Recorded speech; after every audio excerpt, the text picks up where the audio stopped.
Hey there, welcome back.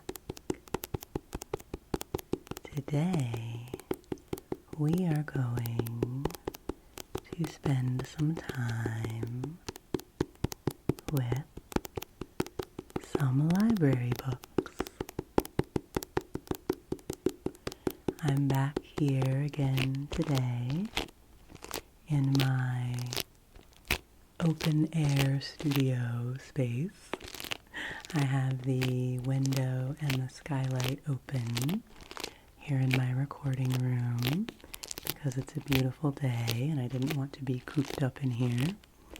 And you can enjoy some of the ambient outside sounds, the breeze and the birds, in addition to these lovely sticky, tappy library book sounds.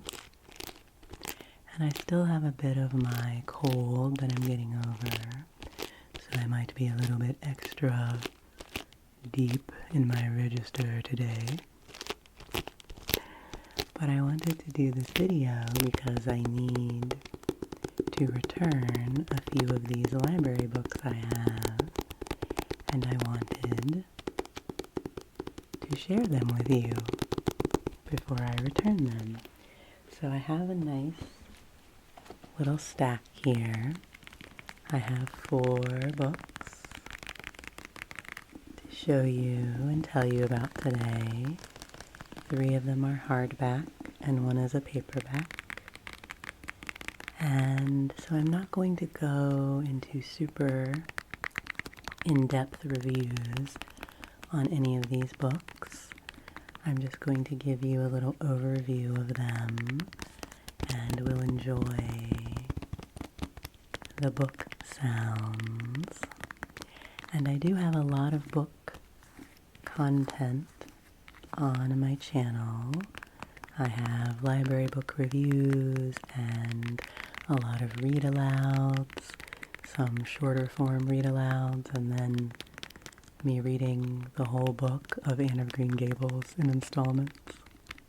If you need a good bedtime story, I'll link to some of my book content for those who are newer here. And I have some videos of me tapping on library books on the shelf at the library. I am just a book lover, and particularly a library lover, so it always brings me joy to share with you what I'm reading and hear about what you are reading and what you might recommend. And if you know any of these books or have any questions about them, I just like to start a little conversation about books. And I think that book tapping and book sounds, particularly these sort of sticky sounds of these laminated library book covers, are very satisfying, and of course page turning as well. So this first book that I've been tapping on for you is called, it's so charming, I really loved this book. It's called The Cat Who Saved Books, a novel by Sosuke Natsukawa, and this is a book that has been translated from Japanese, so it's a cool translation. I always like to give, it was translated from the Japanese by Louise Heel Kawai. I always like to give credit to the translator because I feel like that's an incredible feat. And this book is about a young man named Rintaro who is a high school student, and his grandfather, who he lives with, has recently passed away, and so he is dealing with his feelings about that and what is going to happen next in his life after losing his grandfather. and his grandfather owned a used bookstore and was very much a book lover and intellectual, and Rintaro also is a book lover, and so he is taking solace in the bookstore in his grief and spending a lot of time there. And while he is in the bookstore, one night he is visited by a mysterious cat, a mysterious cat, a mysterious talking cat, who recruits Rintaro to help him on a series of quests to rescue books which are being misused by people. And this book very much has the feel of like a folk tale, even though it is set in a contemporary setting and the writing is very contemporary. But they go on a series of 3 quests to 3 different labyrinths, they are called. And in each labyrinth there is a person who Rintaro has to talk with and reason with and negotiate with and persuade in order to save the books. And I just really loved the way the story is written, the way those labyrinths have been created.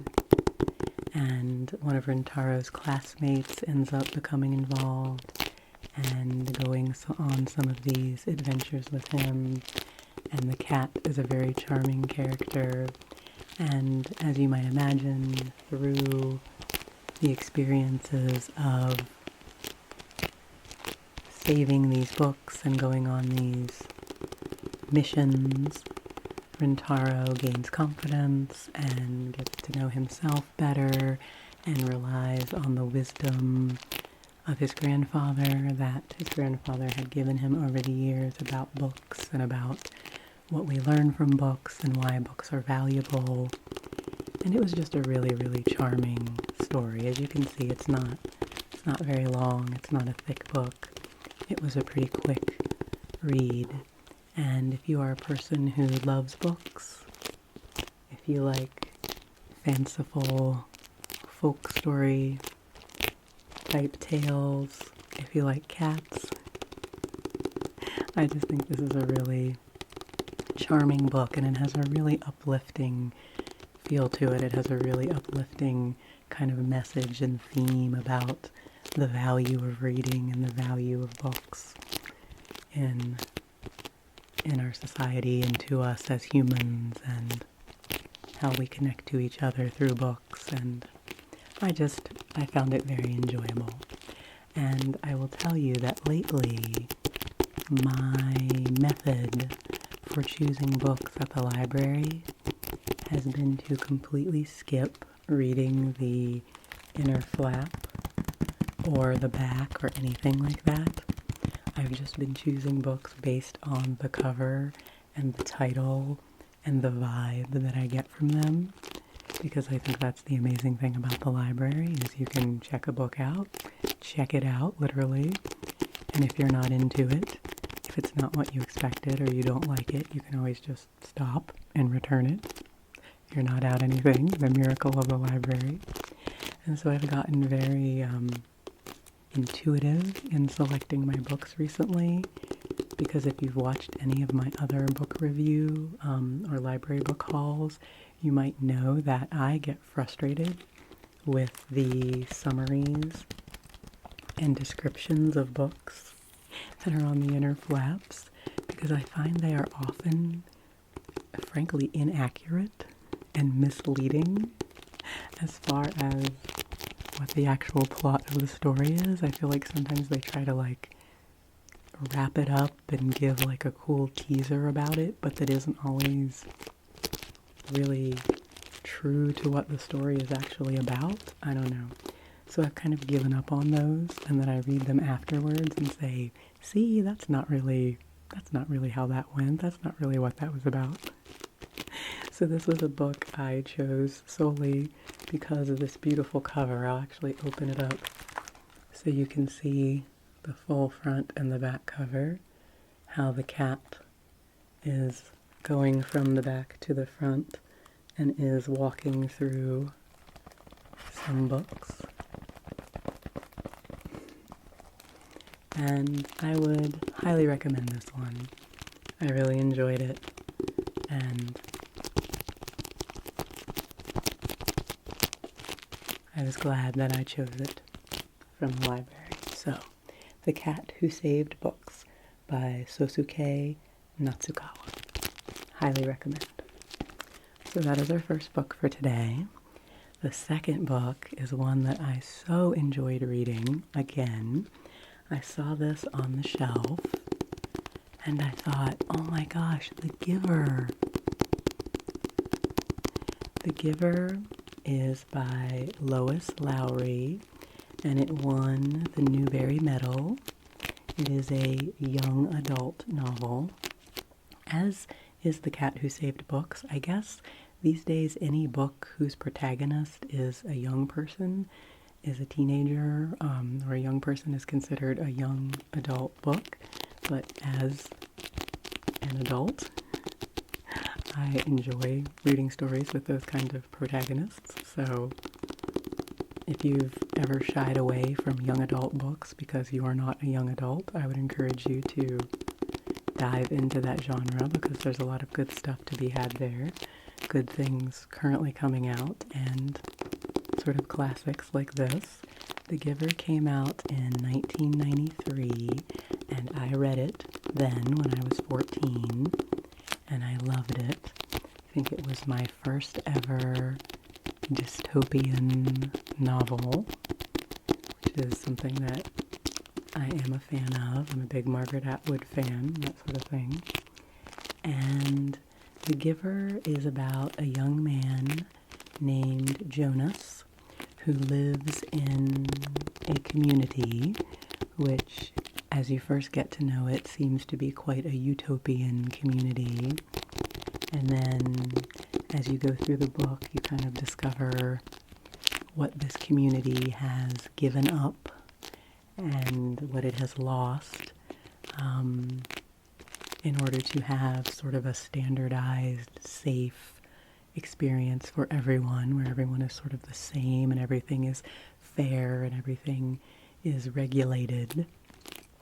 And in this story, the children in the community are sorted sort of into grades, like in school, but it's by their age. And if they're 1 year old, they're called a 1. If they're 2, they're a 2, etc., etc. And at each age, there are specific things that those children receive. You know, they receive like a comfort object at a certain age and it's taken away at a certain age. They receive a bicycle at a certain age. There's all these things that are very controlled about their development. And Jonas is he is a 12, and he is about to go to the ceremony of 12. There's a ceremony each year where each of the children moves up to the next level and receives whatever designation is given to that level. And the ceremony of 12 is very important because that is where each child will be given their role in the community, basically what their job will be in the community as an adult.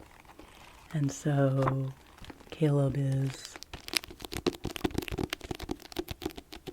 kind of processing his feelings as he goes into this monumental moment in his life, and when it's time for him to receive his assignment, something unusual happens, and he does not receive the same kind of typical assignment that most of the children receive.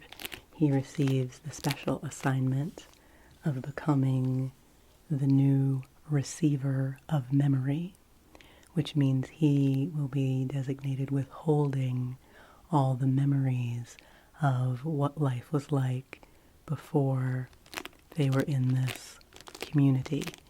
And he receives these memories from the giver, who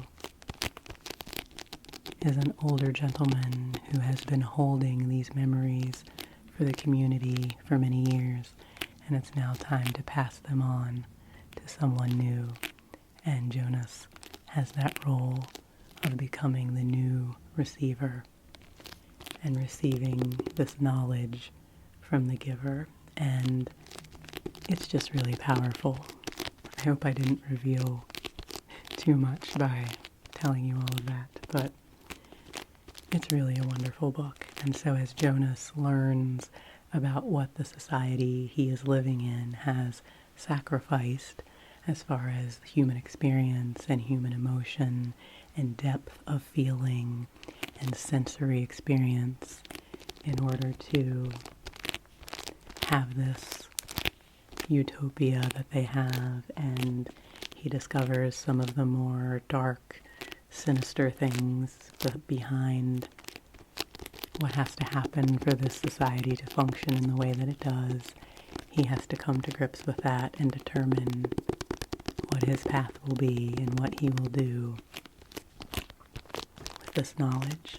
And it's just wonderfully written. It's wonderfully written. I remember being riveted by it when I first read it as a young teenager, and I was equally riveted by it again, reading it 30 years later as a 45, I just turned 45, as a 45-year-old person. So, that is what I will tell you about The Giver. I highly, highly, highly recommend it. If you've never read it, or if you read it when you were younger and don't really remember it. And the cool part, what I didn't realize until I checked this out recently, was that this is actually the first book in a 4-book series. I was like, what? There's a sequel? Whoa.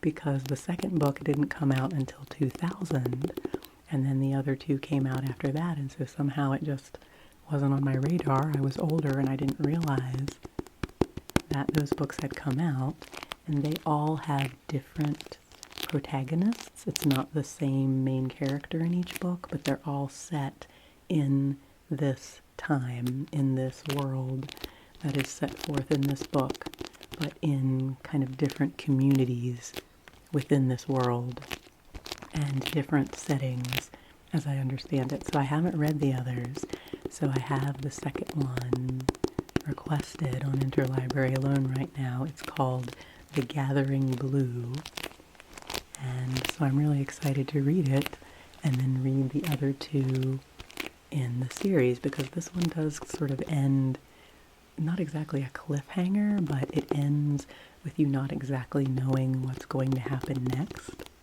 I said to Justin, it reminds me of how at the end of the first Matrix movie, it's sort of like things are really just happening, but yet it's the end of the movie. And side note, as far as I'm concerned, the first Matrix is the only one that exists. I didn't like the other movies. So I don't mind a movie like that, or a book like that, that sort of ends with a beginning, and then you have to determine what you think the next stage will be. So I didn't mind that with this book, but it is really cool to think that the author continued to explore this world, and that you might get to learn a little bit more about what happens to the characters here. So, this is The Giver by Lois Lowry. Highly, highly, highly recommend. Highly recommended by my current self and my 14-year-old self. One of my favorites. And that's what I love about the library, that I was just, kind of browsing through things. And this was actually in a display of books that were banned at one time or another. So, read banned books. This is a wonderful book. And it just caught my attention, and I was like, ooh, I want to read that again. There's some birds outside. So, second book, The Giver. The third book I have for you today, switching to a different genre and a different style and a different book sound since we have a nice paperback here. This is a very charming book called The Bookshop of Second Chances by Jackie Fraser. And this is a romance novel, a sort of romantic comedy type novel, and kind of switching from the young adult theme. The reason I really liked this book is because I feel like a lot of times romance novels do have quite young main characters, and this is a romance novel where our main characters of the story are in their 40s. And so I thought that was kind of refreshing to read a romance novel where our heroine and, the people that she interacts with are my age and are a little more mature in their experiences. And you all also know, if you've watched any of my book content, that I often get frustrated with romance novels and the level of not being straightforward with each other and all the back and forth and people not being honest about their feelings. And sometimes I just get tired of that and just want them to be straightforward with each other and get on with it. And so this book was refreshing in that it had a little bit of that, a little bit of the characters having to figure each other out and not quite revealing what they were feeling. You can hear the cat bird outside. He's squawking. He has an opinion about this book, apparently. But I found the back and forth to be interesting and to be engaging, and I didn't get frustrated with this one. I thought there was enough tension, but not too much. It didn't drag out too long. So this book, to give you a little synopsis, a little intro, is about a woman named Thea. And Thea's kind of in a rough spot. She has been laid off from her job and also found out that her husband of 15 or so years, I think, has been having an affair and being unfaithful to her. So her marriage is ending, and she's at this crossroads with her career. And as often happens in these sorts of stories, something out of the blue happens, and she inherits a home in Scotland, a cottage, from a great uncle who has passed away. And she is in England when the story begins. And so she travels to Scotland and checks out this cottage that she has inherited. I think that's the word. Does that sound right? Which she has been bequeathed by her great uncle. And she has also received his extensive book collection. And this is another book about books. There's a lot of conversations about books in this book. And so she is getting to know the people in the town. It's a cute little town with lots of fun characters in it. She's getting to know herself in this new stage of her life.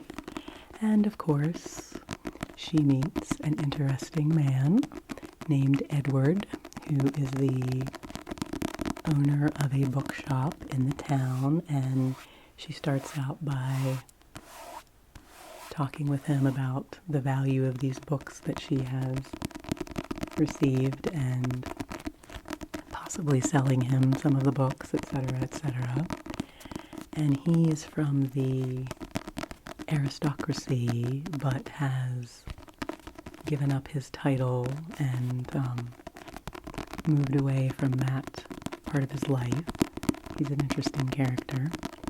And she ends up working at the bookstore, and they develop a friendship. He's kind of a cantankerous, acrid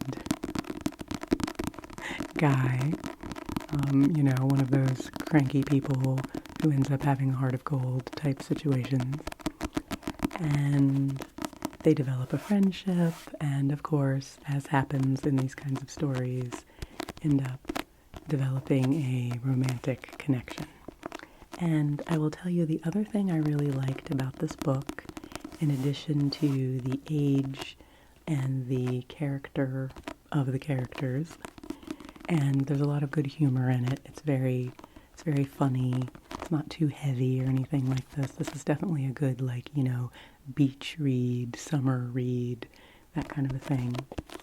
And what I also really liked is I feel like so many romance novels and romantic movies and such end with the couple getting together, and that's like the end.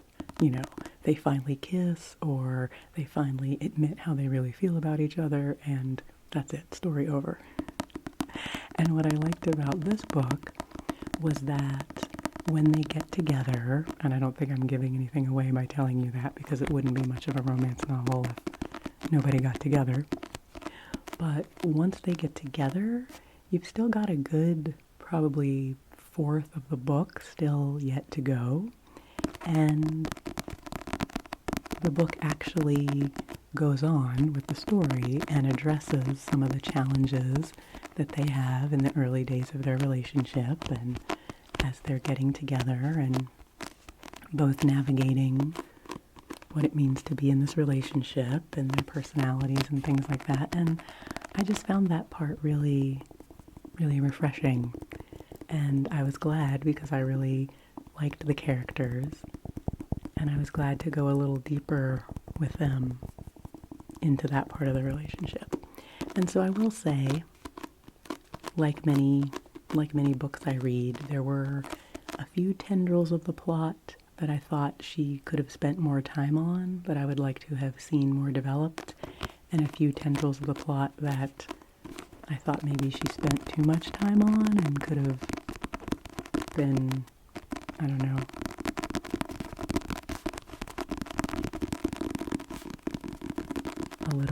had a little less time spent on them. That's just my opinion. So I would probably give this like a 3 out of 4 stars for that reason. But I did really, really enjoy it. And this is a debut novel for this author. I love reading people's first novels. I always just think that's really exciting.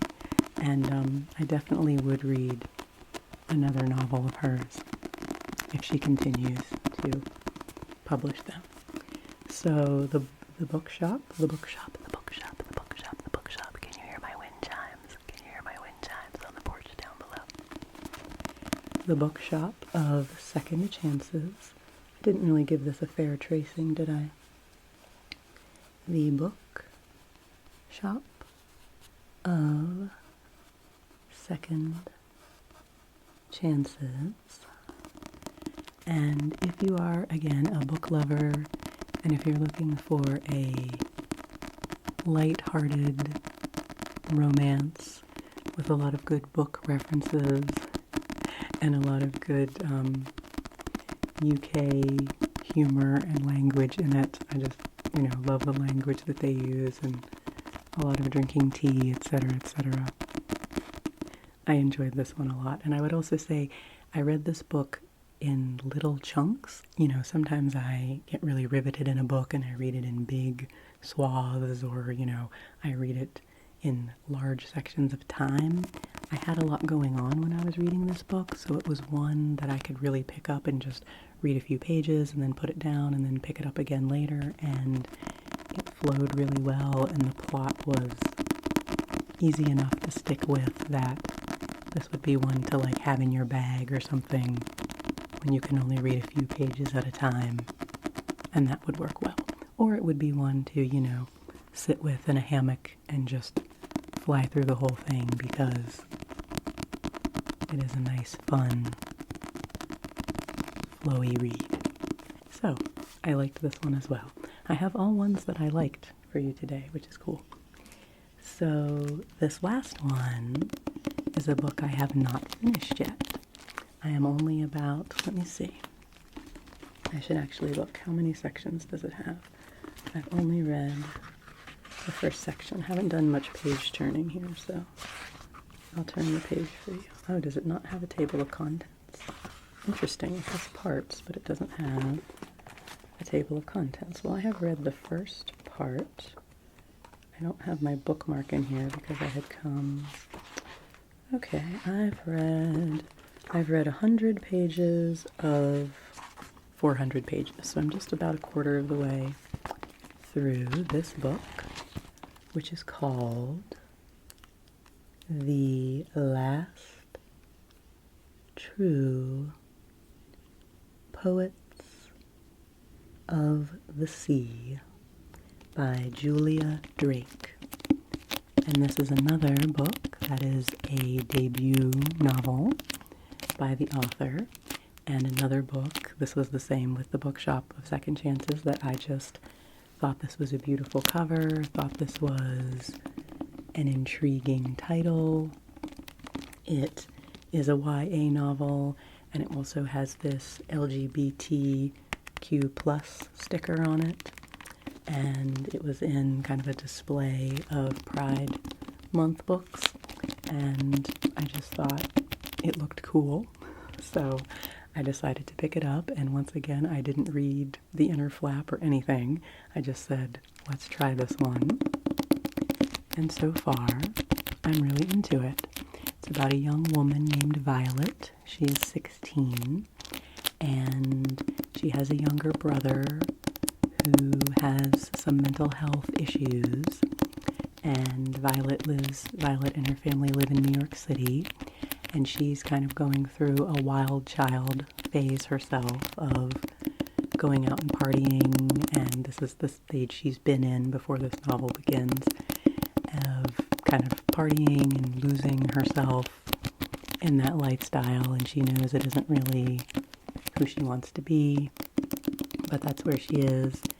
And then her brother has a mental health crisis, and this is all kind of the setup in the beginning.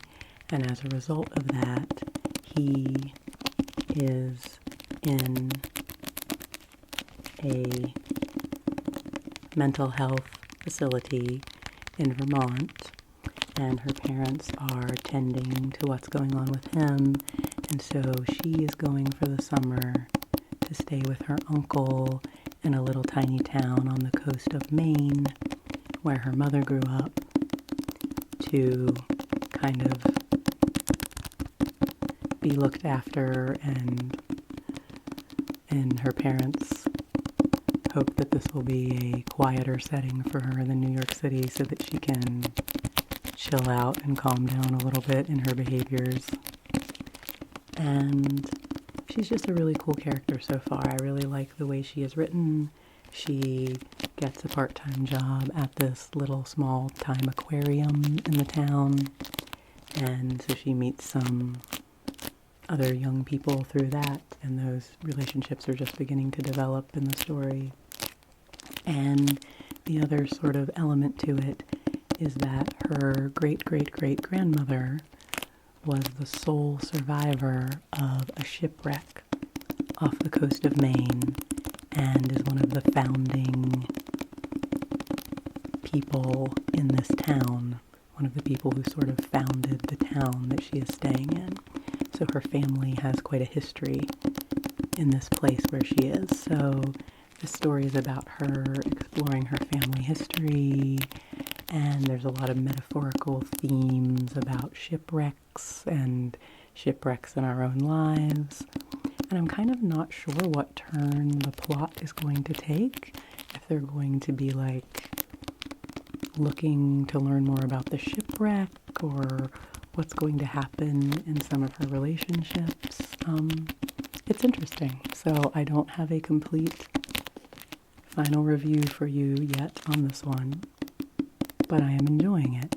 And one of the things I really like about it is that the author uses a number of different styles and writing perspectives in writing it. Everything is from Violet's perspective. She is the main character, but some of the chapters are written in first person, like she is telling you directly what's happening, And then some of the chapters are written in third person, so it's being described to you what is happening to Violet.